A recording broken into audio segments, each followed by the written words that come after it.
Hari Om. Chinmaya Mission welcomes you all to the Geeta Relay Yagna. A short announcement. The zone Navratri and the Sera celebration online from the 17th to the October, of which will be put on the Telegram chat.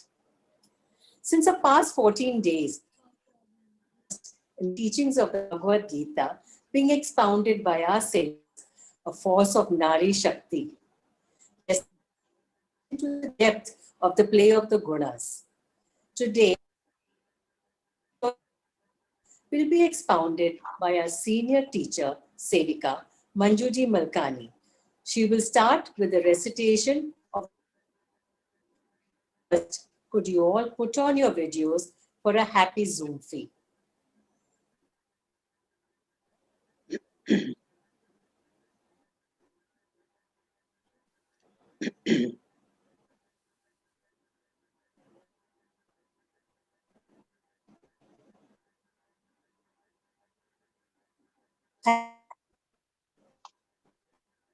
Now, your videos and Manjuji will take over. Thank you, Manjuji. Yeah. Hari Om, everyone. Om Sahana Bhavatu Sahanau Bhunaktu Saha Viryam Karvavahai Tejasvinavadhitamastu ma Vidvishavahai. Om Shanti Shanti Shanti.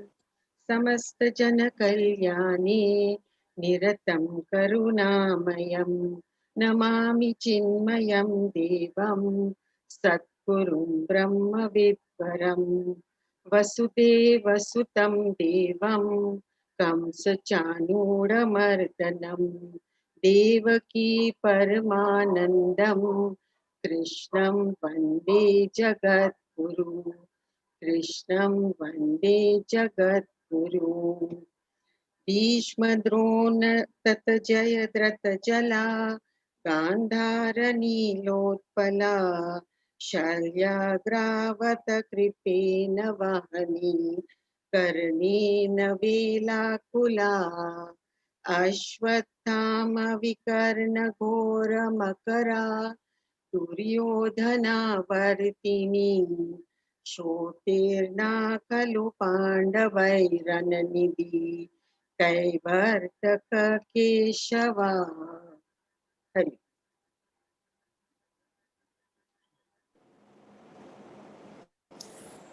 Hari Om. I'm privileged to introduce to you my study group teacher, Manjuji Malkani. Manjuji started her spiritual journey while she was in the corporate world of banking. On retiring, she immediately took on the task of starting her first study group. That was 11 years back. Today, she conducts 5 study groups in South Mumbai.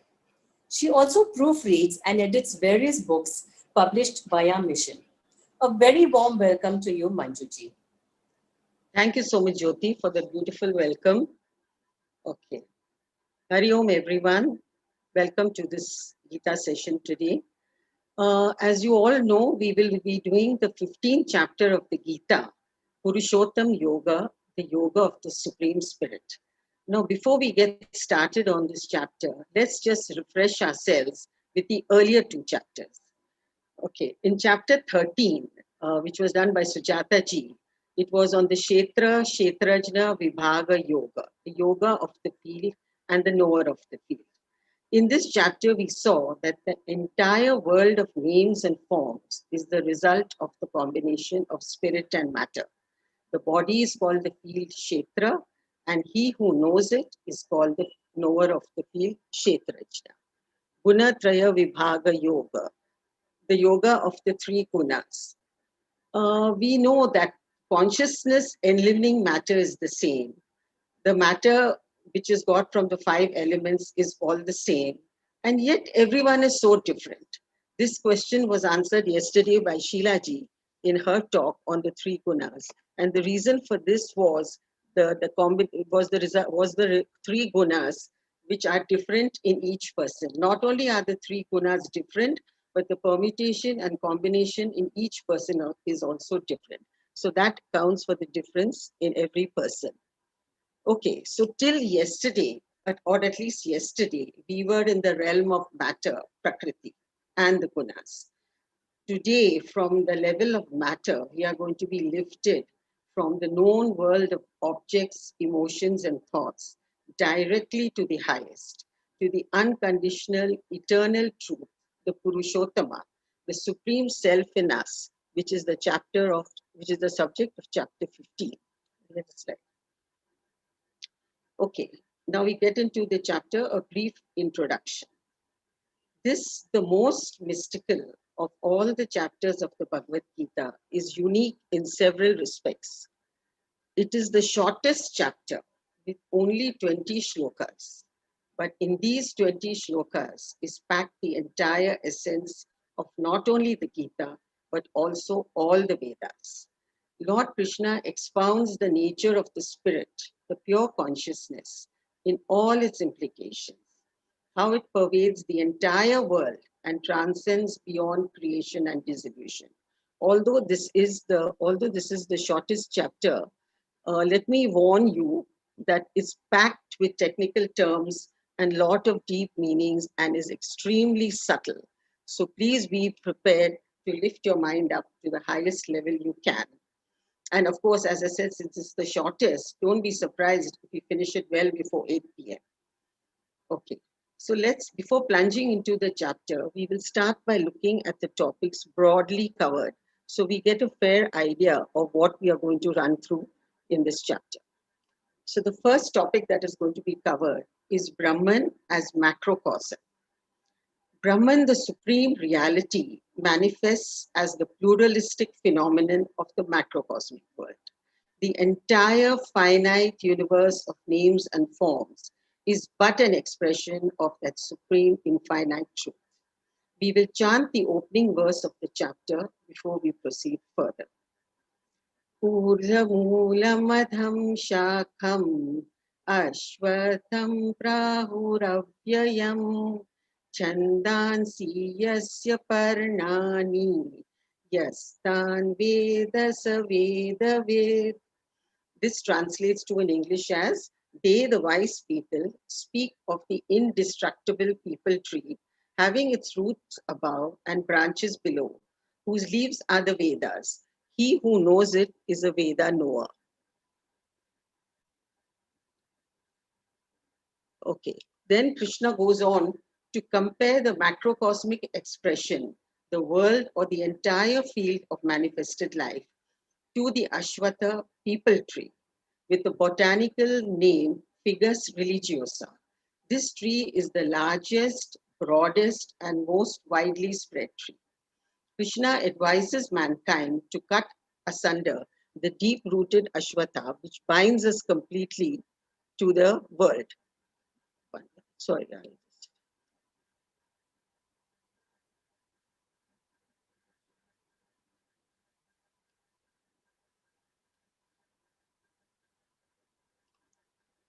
Sorry, which binds us complete to the samsara. We should completely cut this with the strong acts of detachment to get liberated from desire and delusion that shroud our knowledge. We can then strive steadfastly on the spiritual path and reach the eternal goal of Brahman. The next topic is Brahman as microcosm. We spoke about the macrocosm. Now Krishna tells us how he is in the microcosm. The supreme reality that manifests as the macrocosm, the world, also expresses as the microcosm, the Jiva. The wise sages see a Jiva as the reality, the self, which enlivens the gross, subtle, and causal bodies. We see the same Jiva as the body and don't recognize the soul within. They see the self uniting with the gunas qualities, going through the experience of life and departing to another body at the time of death. Others lacking wisdom do not recognize the self dwelling within. Macrocosm and microcosm together form kshara perishable, is also called kshara purusha. Brahman is the essence invoked as the Akshara imperishable. Brahman is the essence, the substratum in the macrocosm and microcosm. Lord Krishna, personifying Brahman, declares that he resides in the sun and the moon, permeates the earth, enters vegetation, and enlivens the body, mind, and intellect. He is the ultimate goal pointed in the most ancient scriptural texts, the Vedas. He is the author and knower of the Vedas. As the imperishable aspect of the perishable world of things and beings, he is also known as Akshara Purusha. And finally, Brahma is Uttama Purusha, which means the supreme being beyond Akshara and Akshara. The world consists of Kshara, perishable objects and beings, and Akshara, the imperishable substratum of the perishable world. The Supreme Being Purushottama, the indestructible, pervades and sustains the Kshara and Akshara, also exists beyond them all. Akshara imperishable refers to the self, the Atman, which enlivens the Kshara, the perishable constituted of the body, mind, intellect, and vasanas, and pervading the waking, dream, and deep sleep states. The imperishable Akshara is thus with reference to Kshara, the perishable world. Hence, Krishna clarifies that Brahman, the Supreme Being, transcends all limitations, pervades the three worlds, and exists beyond them. The wise understand and worship Purushottama as that Supreme Being. These subtle concepts, Kshara, Akshara, and Uttam Purusha, are explained clearly in Gurudev's clip, which we will now see. Can we have the clip, please, on Kshara, Akshara, and Uttam Purusha?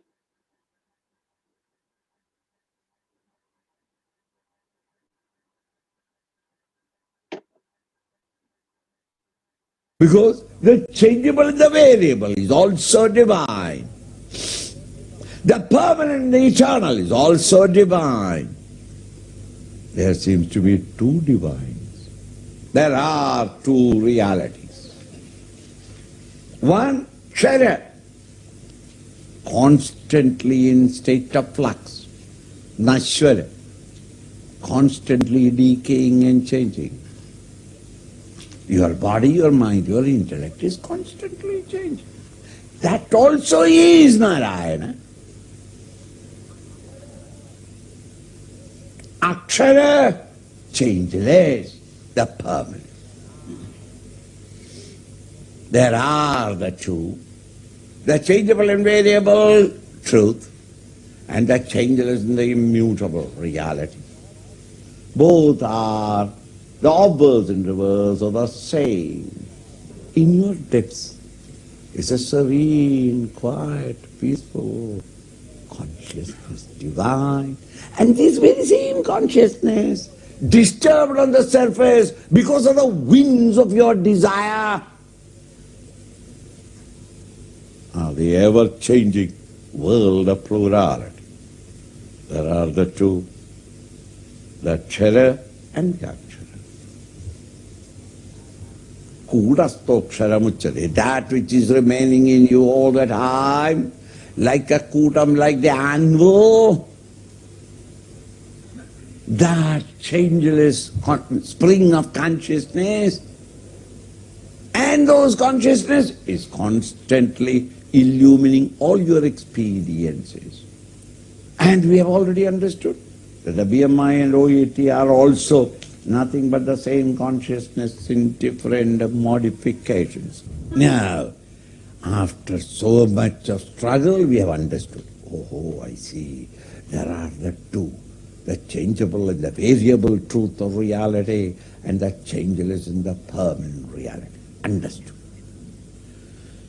Oh, Swamiji, now is the time for a cup of coffee, because we have understood this. You understand? Krishna mercilessly says, we will give you coffee, not now. Now one more. The last lap of the journey. The changeable and the changeless.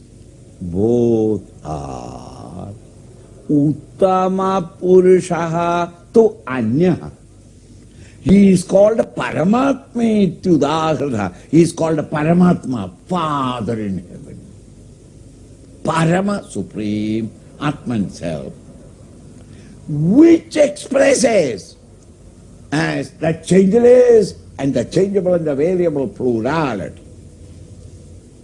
The moment you move from the equipment, distorting equipment of BMI, you realize that the Atman, the Self, within, without, is one and the same. But a meaning only with reference to perishable. I am a husband only with reference to my wife. I am a husband to my wife only. And the moment my wife dies, I surrender my status as a husband. I am a son with reference to my father. In the same way, with reference to the world of plurality which is constantly changing, we recognize and intellectually grasp that there is a changeless one. But this changeless and the changeable are both expression of something beyond them all, the Absolute. The Absolute has no form, no name, no sound. And that is why we have left some space above Om, representing the Absolute, which became Om, and through Om functions through the BMI, and the endless varieties of the entire tree of life has come out. Cut that ray, turn your attention from the changeable to the changeless. And when you reach there, it is not even changeless, because changeless is only with reference to the changeable. Once in the changeless, from the changeable, you move on to the changeless. And when you reach there, it is not even changeless. It is that which was playing as changeable and the changeless. That is called the Absolute Purushottama.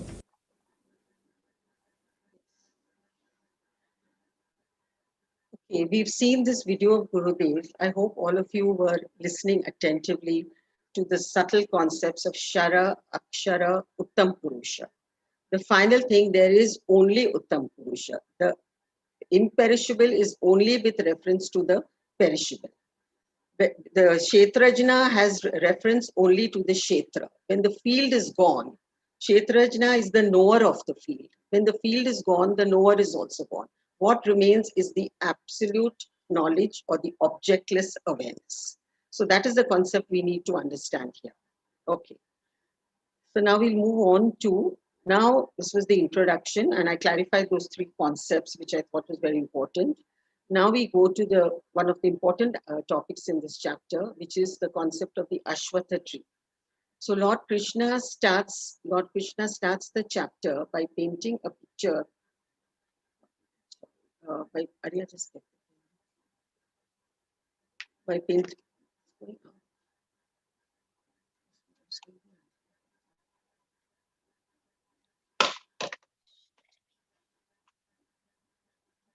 Sorry about that. Play.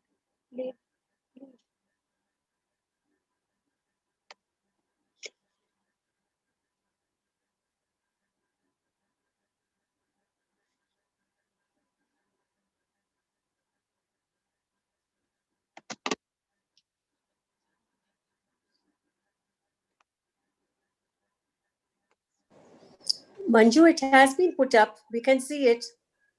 You can see the slide properly? Yes, yes. Okay. Yeah, just one moment.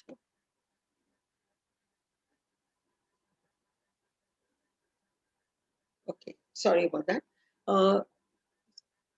Lord Krishna starts the chapter by painting of the Ashwatha tree. Ashwatha means that which does not remain the same, continuously changing, and Vriksha means that which can be cut down, or the tree of samsara. The roots of this tree are above and the branches are below. The roots, the cause, symbolize Brahman, which is the source from which the entire creation has emerged and indicates Brahman's highest status. In a family or organizational tree also, the head occupies the highest position. A body is also like an inverted tree. From the brain, all the nerves branch downwards, just as we do not see the roots and focus only on the parts of the tree. We have forgotten God and are completely caught up by the world.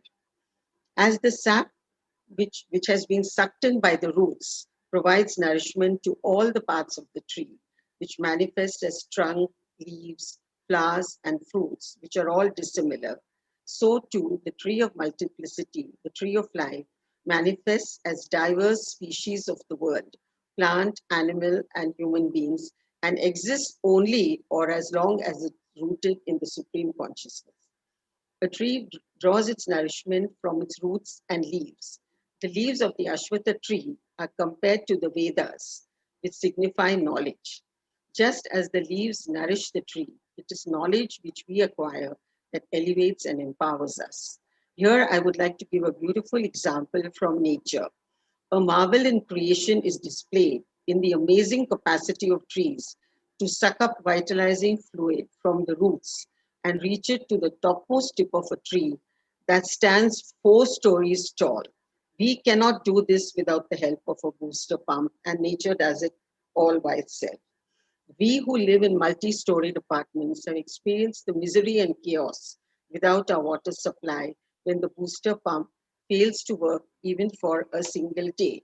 This is because of the osmotic pressure that prevails in the roots caused by water evaporation from the leaves. Hence, more leaves in a tree, healthier and stronger is the tree. Leaves also signify dharmic desires, which, if cultivated, hasten our spiritual evolution. The Vedas indicate to us the nature of the absolute truth and of the finite world which has risen from it. The one who knows both is a Vedavid, the knower of the Vedas. Branches signify the thoughts and actions, both evolutionary and devolutionary of all beings. Hence, they are described as going upwards or downwards. The actions, karmas, are the branches that go deep into the earth and become roots that bind and claw the tree to the earth strongly. The buds of the tree are compared to sense objects. Just as in a conducive environment, buds develop into fruits and flowers and fruits, our attraction to the sense objects makes the worldly vasanas blossom out into desires, thoughts, and actions. Brahman is eternal, infinite, and all-pervading. The world which has arisen from Brahman appears to have the same qualities. Hence, we are unable to comprehend the beginning or end of the tree of life, which has arisen due to the ignorance of the truth, is sustained and nourished by our vasanas and gunas, and ends only on realization. We must understand the importance that this whole tree of life has only arisen because of our ignorance of the truth.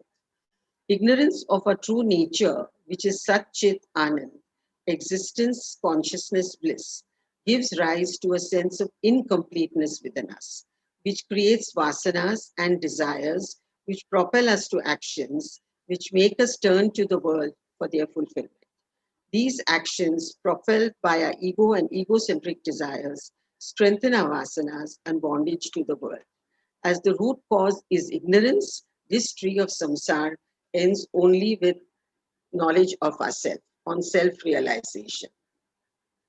Now that we know how strongly the tree of samsara binds us, Krishna doesn't leave us there in the lurch. He tells us. Now Krishna tells us that this deep-rooted tree of life, which binds us strongly to the sorrows of samsara and the cycle of birth and death, can be cut asunder only by the acts of detachment or dispassion. Our wrong identification with our name and form and continuous thought flow to the world creates strong attachment and binds us to the world. We lose sight of the divinity which supports and pervades it. Using the acts of detachment means shifting our focus from the world to the self within. Krishna tells us that to cultivate detachment from the world, we need to cultivate certain spiritual qualities and disciplines, such as, right, 1. Freedom from pride and delusion. Pride is a wrong estimate of our importance and results in attachment to our image. It calls for an acceptance of enormous responsibility upon oneself just to maintain that false image. This causes a lot of stress and pressure in us. Our mind is agitated, the intellect loses clarity, and hence we are unable to thereafter cultivate oneself or to seek the higher knowledge. We need to cultivate humility and clarity through study and reflection on the knowledge of our scriptures. Second one, victory over the evil of attachment. Detachment from the lower cannot be achieved without attachment to the higher. Through the practices of viveka, continuous discrimination, pratipaksha bhavana, seeing the limitations of sense pleasures, which we learn from Adi Shankaracharya in Bhaj Govindam, satsang and seva. Through all these sadhanas, we develop vairagya, dispassion. Third, Consistency and sincerity in our daily spiritual sadhanas helps to reduce our desires, calm the mind, and integrate our mind and intellect. Sadhanas done mechanically and without regularity will not yield any transformation in our inner personality. 4. As our mind and intellect get integrated, our vasanas reduce. We are able to rise above likes and dislikes and are able to maintain our equanimity in facing the pairs of opposites of life. With a peaceful mind and a sharp intellect, we are now able to consistently contemplate on the self and reach the state of self-realization and liberation. We should pursue our goal steadfastly till we reach the state of self-realization. Krishna assures us that after we have reached our goal, there is no return to the sorrows of worldly life, as we have transcended the cycle of birth and death. Next, the chapter addresses the state of the Jiva, or the individual soul, the I. Spirit conditioned by matter is the Jivatma, or the individual. From the absolute standpoint, there is only one eternal truth, Brahman alone. But just like space, which seems divided into many through the walls, this eternal essence appears as many jivas divided by our upadhis or matter envelopments. By attaching itself to the body, mind, intellect, matter, an illusory self is created, which imagines itself to be the jiva, or the individual soul. It takes up a body to exhaust its vasanas and desires, but unfortunately picks up new desires and takes up another body, and thus the cycle of birth and death goes on and on. As Adi Shankaracharya says in Bhajagovindam, Punarapi Jananam, Punarapi Maranam. After this, Krishna takes up the nature of God.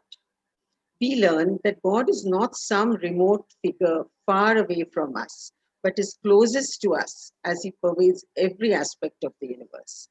The Supreme is both within us and without. It energizes the heavenly bodies and descends to the terrestrial realm, vitalizes matter to form living beings, pervades every aspect of the human being, and resides in the innermost core of His personality as the illuminator of our thoughts, emotions, and feelings. The infinite consciousness, expressing through the sun, emanates energy and vitality, which illumines and warms up the entire world. The same divine reality manifests differently as the radiance of the sun, the soothing light while expressing through the moon, and as flaring brightness through the fuel that burns as fire. Thus, the supreme reality is the soul vitalizer that permeates all facets of life. The fertility in the earth, the liquidity in the moon to nourish all vegetation with necessary nutrients such as vitamins and minerals, all come from the same divine source. Today, it is a scientific fact that even farmers expose seeds to the moonlight before they plant them because of the beneficial effect of the moon. Okay, now that we have got the food ready with all the vitamins and minerals, now this nutritious food, which is consumed by us, must get digested and assimilated in the body for it to grow and stay healthy. So the life force in a being, the eternal consciousness, manifests as the digestive fire, Vaishvavanara, to stimulate digestion and assimilation of all varieties of food consumed. Thus came about the culture in Hinduism and in all other religions of offering a prayer before having a meal. This chapter is chanted before meals in our culture. Thus, every cell in our body which is being continuously replaced is created by the Lord through the food consumed by His grace alone. Can we see the next clip? Why do we chant chapter 15 before our meals, please?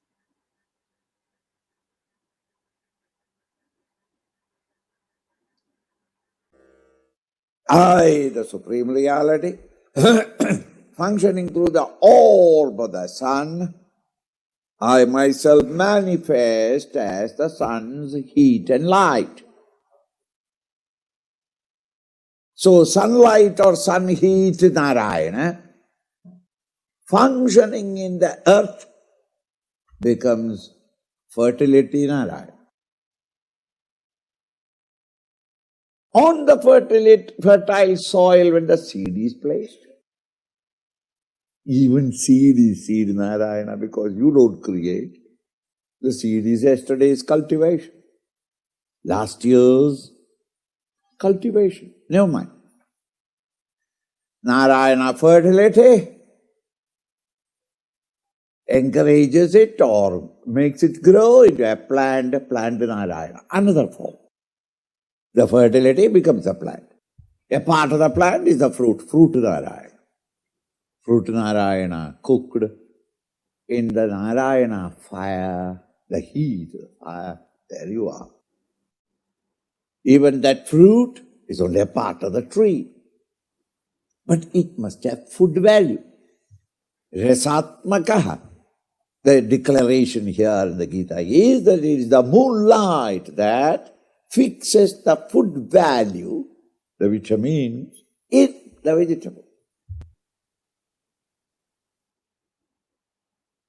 When it is cooked and brought in again, even to eat, you need his help for lifting with the hand the food to the mouth, the munching of the food, the swallowing, and you need to reach the belly.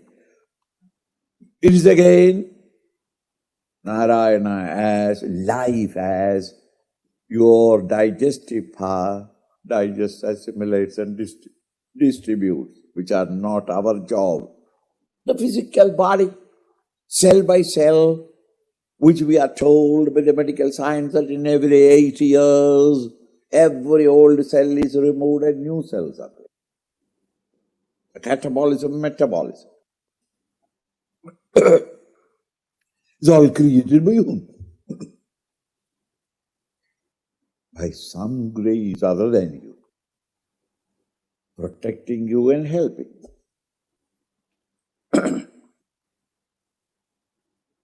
And having thus even the body, the whole physical corporeal body of all living beings, plant, animal and human, mind you, not your body only, are all Narayana and another form. Because of this statement, the Hindus generally chant this 15th chapter Gita before they take their food. Every religion has got a prayer before the taking the meals. But the significance are lost. While they are serving, the chanting goes on, and nobody starts eating until everybody is served. And by the time you finish it, then we start. So in big feasts, you chant all the 20 verses. Or else only, Aham Vaishwanaro Bhutva. The Lord, as the digestive power, is the one that is digesting, assimilating and maintaining the physical body. Only that much we remember. The idea is that to remember the Lord in another form is the food in front of you. It is to be revered and respectfully taken with a sense of gratitude that even these plants have got life. They have sacrificed for the sake of my maintenance. O Lord, help me that through my body,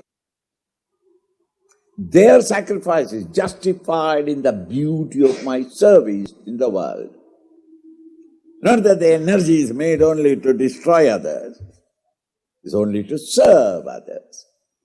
And thus they as plant or vegetables, they could not do it.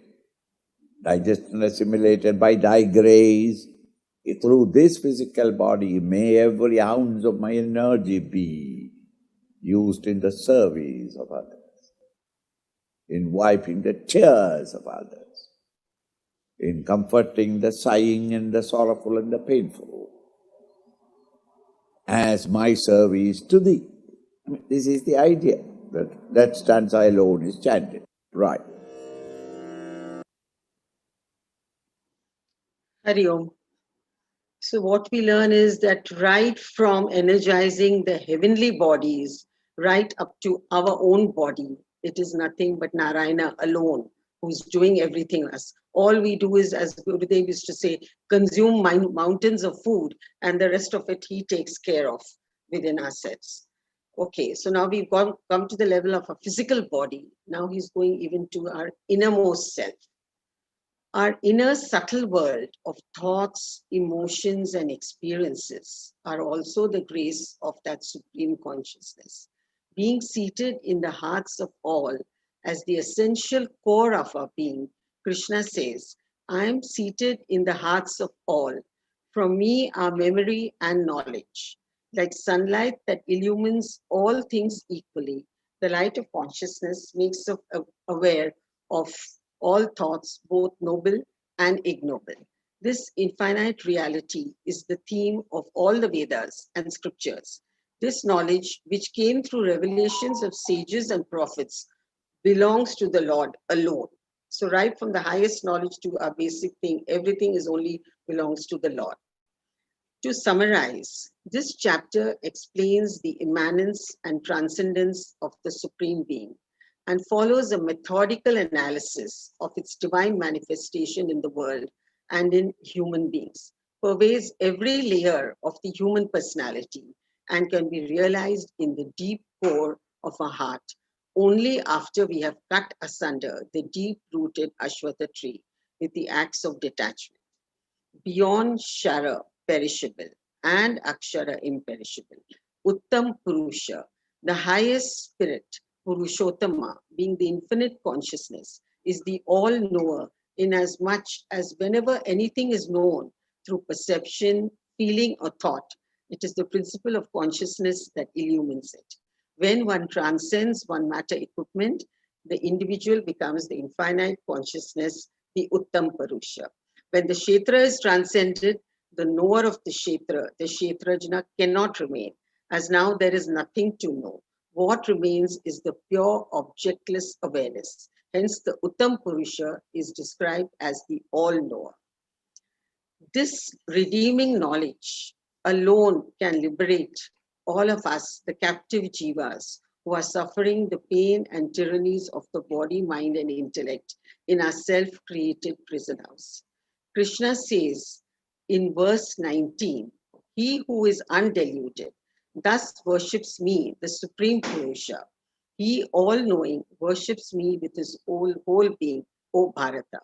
The one who has awakened to the glorious supreme state, the Purushottama within, is indeed the one in whom all ignorance which sustains the tree of life has ended. The tree of life, root, trunk, branch, and all have been plucked out, leaving no traces of ego or egocentric desires. He thus serves the world alone through all contacts with the world, as he recognizes nothing but his supreme presence anywhere. Krishna concludes the chapter by telling Arjuna, this, the most secret science, has been taught by me, O sinless one. On knowing this, one becomes wise, and all his duties are accomplished, O Bharata. It is called a secret because the self is closest to us, and yet we don't know it because it is a subjective study which can be gained only from one who has experienced the reality for himself. The seeker must be sinless, which means he should have liquidated his vasanas, should have a pure mind and an alert, sharp intellect. He is now fit for contemplation, and at the culmination of his sadhana, he not only recognizes himself to be divine, but also sees divinity and goodness around him in the world. Everything is divine. For him, divinity alone exists. He feels a complete sense of fulfillment, kritakritya, as he has achieved the very purpose of his life. Whatever we do in life, we still have a feeling of being unfulfilled, incomplete. It's only when we reach this goal that we feel that the purpose of our life has been achieved and our fulfillment is complete. So with that, we complete the 15th chapter. just to come back from that high level to the practical level in our world, I think two takeaways for me from this, two important takeaways for us to practice in our life as we are living in the world, in the tree of samsara, is that in this changing world that we are in, to be happy, the one biggest thing we need to do is to accept changes. That is to get some happiness. But if we are looking for permanent happiness, paramanand, which is our true nature, in the changing world, we have to rise above the changing and seek the changeless. That is the only way we will get our infinite bliss and happiness. Thank you. Hari Om.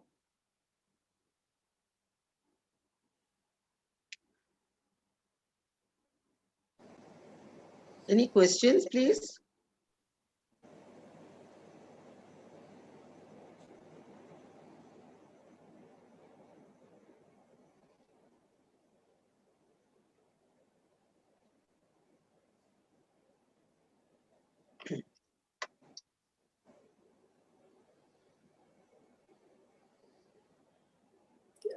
Manju, there is Vibha Teliwala has a question.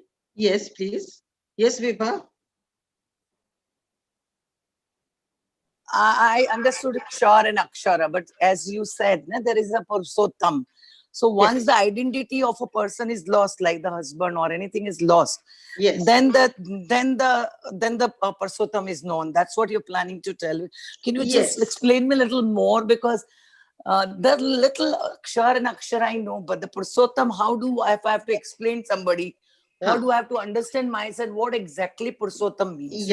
Yeah, okay. So the kshara is the perishable, okay? Yeah. The akshara is the imperishable, okay? So with respect to the perishable, there is an imperishable. Like I gave the example earlier, the kshetra and the kshetrajna. The kshetra is the field. The kshetrajna, or the life within us, is the knower of the field. Okay, so if we transcend the kshetra, if the field vanishes, if the field is no longer there, the knower of the field also goes, right? There is no question of leaving a knower of a field behind. Then what happens? I mean, that's what I want to understand it. Yeah. So I'm saying, when the knower of the field is not there, what remains? What remains is nothing that objectless awareness. See, today, one moment. Today, our knowledge or awareness is always of something. The kshetrajna is the knower of the field, right? When the field itself is not there, so the status of knower goes away from him. Like Gurudev said, when the husband is relevant only when the wife is there. Yeah, when that the wife much I goes, understood. yeah. So when the wife goes, the status or that this thing of the husband goes, but that doesn't mean he's gone. His identity is still there. His identity is still there, but he ceases to be a husband. So when the perishable is gone, when the kshetra is gone, what remains is the imperishable. So it's not a knower of anything, it's pure knowledge. It's objectless awareness. That is what it's called, objectless awareness. You are just pure knowledge. You are not knowledge of something. That's the difference. Okay. Thank you. I understood. Thank you so much. You understood? Okay. Yeah. Yeah.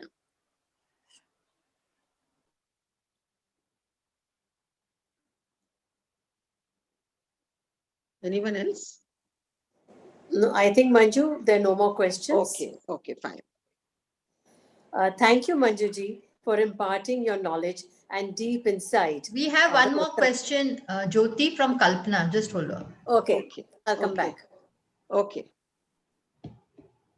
So Hari Om, actually I have a question. So as I have a Gurudev, I have a question. Yes. So as Gurudev also mentioned that at least to chant one shloka, Aham Vaishvanaro Bhutva. Yes. So there they mention that 4 types of anna. So what are these 4 types actually? They are not 4, as far as I know, they are not 4 types of anna. They are 4 different ways in which we eat food. Okay. You know, yeah. So we can, so as far as I know, it's we bite food, we chew food, we suck food, we lick food. So Okay. these are the four methods in which we consume food within us. So this is what is being Okay. referred to. Okay, not types as such, but the way we consume food. These are typically the four types. When all species consume them in this manner. Okay. Thank you. Hari Om. Hari Om, welcome.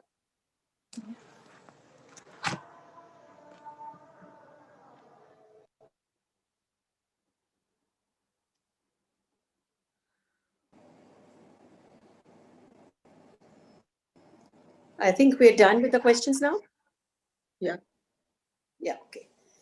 Thank you, Manju, for imparting your knowledge and deep insight of the Uttam Purusha.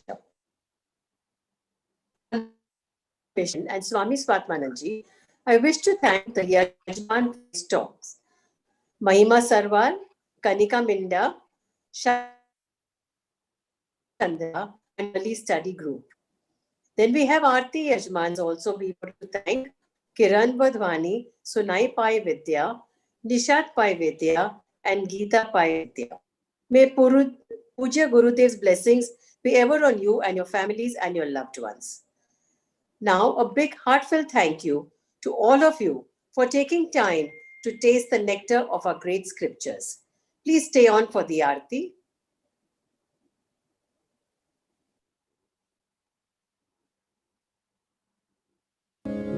Om Jai Bhagavad Gita, Maya Jai Bhagavad Gita, Hariya Kamala Viharini, Sundara Sukunite, Om Jai Bhagavad Gita, Dharma Sumarma Prakashini, Kama Sakti Hara, Tattvajnana-vikashini, Vidya Brahma-para, Om Jai Bhagavad Gita, Nishchala Bhakti Vidhayini, Nirmala Malaharini, Sharana Rahasya Pradayini, Sab Vidhi Sukhkari, Om Jai Bhagavad Gita, Ragadvesha Vidarini, Karini Moda Sada, Bhava Bhayaharini Tarini, Paramananda Prada, Om Jai Bhagavad Gita, Asura Bhava Vinashini, Nashini Tamarajani, Daivi Satgunadayini, Hari Rasika Sajani, Om Jai Bhagavad Gita, Samata Tyag Sikhawani, Hari Mukh Ki Bani, Sakal Shastra Ki Swamini, Shrutiyon Ki Rani, Om Jai Bhagavad Gita, Daya Sudha Barsavani, Matu Kripa Ki Jai, Hari Pad Prem Daan Kar, Apno Kar Lijai, Om Jai Bhagavad Gita, Om Jai Bhagavad Gita, Maya Jai Bhagavad Gita, Hariya Kamala Viharini, Sundara Sukunite, Om Jai Bhagavad Gita, Om Jai Bhagavad Gita, Om Jai Bhagavad Gita, बोलिए गीता मैया की जय।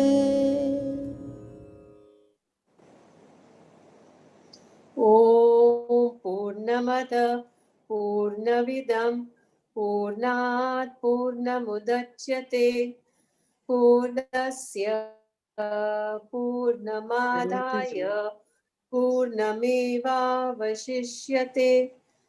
ॐ शान्ति शान्ति शान्तिः।